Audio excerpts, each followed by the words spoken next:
shifokor tavsiyasi bilan kapelnitsani uyda birinchidan telefon orqali hech qachon dori yozish mumkin emas.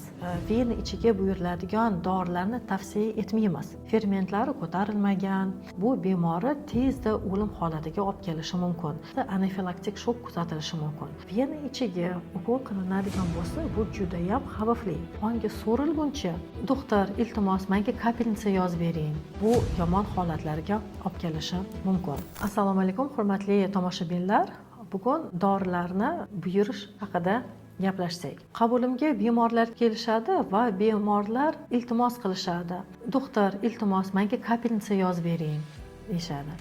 Kapelnitsa degani bu vena ichiga dorini yuborish. Lekin bu xavfsiz inyeksiya tarkibiga kirmaydi bu amaliyot. Rivojlangan mamlakatlarda ambulator bo'limda, ya'ni shifoxonada yotmagan, davolanmayotgan bemorlarga 80-90% davo og'iz orqali, ya'ni tabletka ko'rinishida beriladi.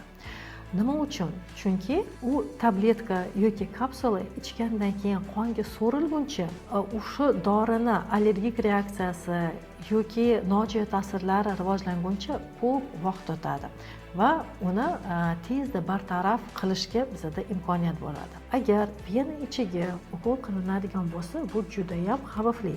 Chunki bu modda sekundlar ichida yurakka va miyaga boradi.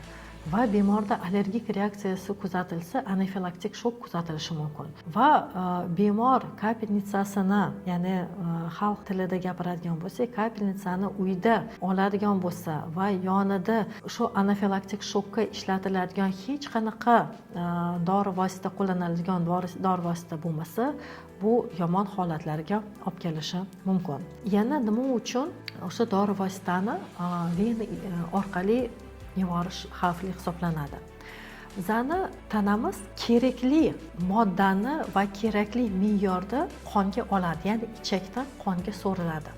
Ortiqchasi ichakdan axlat bilan tashqariga chiqib ketadi.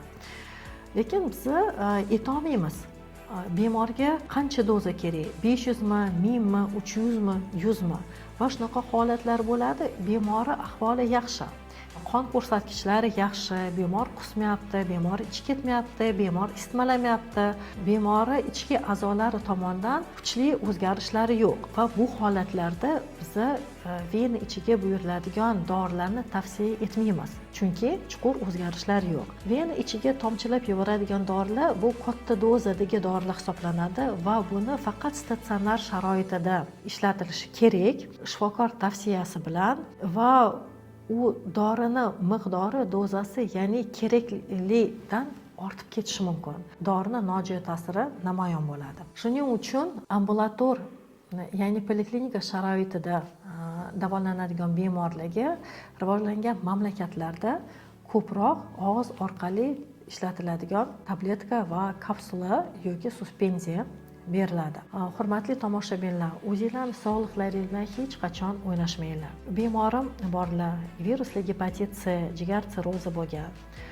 Gepatit C dan davolaganmiz. Bemor to'liq tuzalib ketgan. Menga telefonda murojaat qildilar. Singiljonim, men ro'za tutmoqchiman. Ro'zadan oldin o'zimni tiklab olay.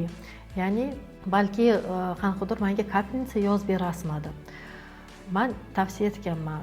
Birinchidan telefon orqali hech qachon dori yozish mumkin emas.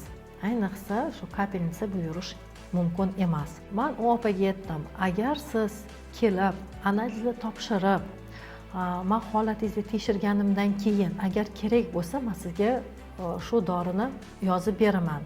Kelishga imkoniyatingiz bo'lmasa, men umuman sizga tavsiya qilmayman shu kapelnitsani olishga. Qarang, shu ayolni hayotini saqlab qolibman.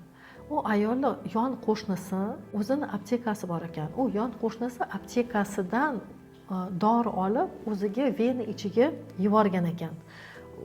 Vena ichiga yuborganda ham boshqa tanish vena ichiga yuborganda ham hamshira chaqirmasdan boshqa ayolni chaqirib kapelnitsani qo'yib qo'yibdi. Kapelnitsa qo'ygandan keyin nojo'ya ta'siri kuzatilib, u bemorda anafilaktik shok rivojlanib, o'lim holati kuzatildi. Keyin bemorim menga telefon qilib rosa yig'ladilar. "Tinajonim, rahmat sizga. siz mani hayotimni saqlab qoldingiz, rahmat tavsiyalaringiz uchun. Shu o'rtog'im bilan birga man kapelnitsa olmoqchi edim. O'rtog'imda shunaqa holat kuzatildi deb rosa yig'ladilar. Hurmatli tomoshabinlar, hech qachon o'zingizni sog'lig'ingiz bilan o'ynashmanglar. Agar sizga kapelnitsa buyuriladigan bo'lsa, yoki statsionar sharoitida yoki ambulator kunduzgi statsionarda qabul qilishni tavsiya etaman. Albatta, hamshira kapelnitsa yoki ukol qo'ygandan keyin yonida shokka qarshi dori vositalar albatta turadi va o'sha hamshira tezda yordam berish imkoniyati bor. Hozirgi kunda juda ham ko'p qalbakilashtirilgan yoki sifatsiz yoki noto'g'ri saqlangan dorilar uchrab turadi. Bu dorilarda nojo'ya ta'sirlar ko'p kuzatiladi, ya'ni reaksiyalar ko'p kuzatiladi. Shuning uchun o'zingizni sog'lig'ingizga e'tiborli bo'linglar. Kapelnitsani talab qilmanglar. Organizm shu tabletkadan, kapsuladan yetarli miqdordagi dori vositani oladi, ortiqchasini organizmdan chiqarib tashlaydi. Rahmat.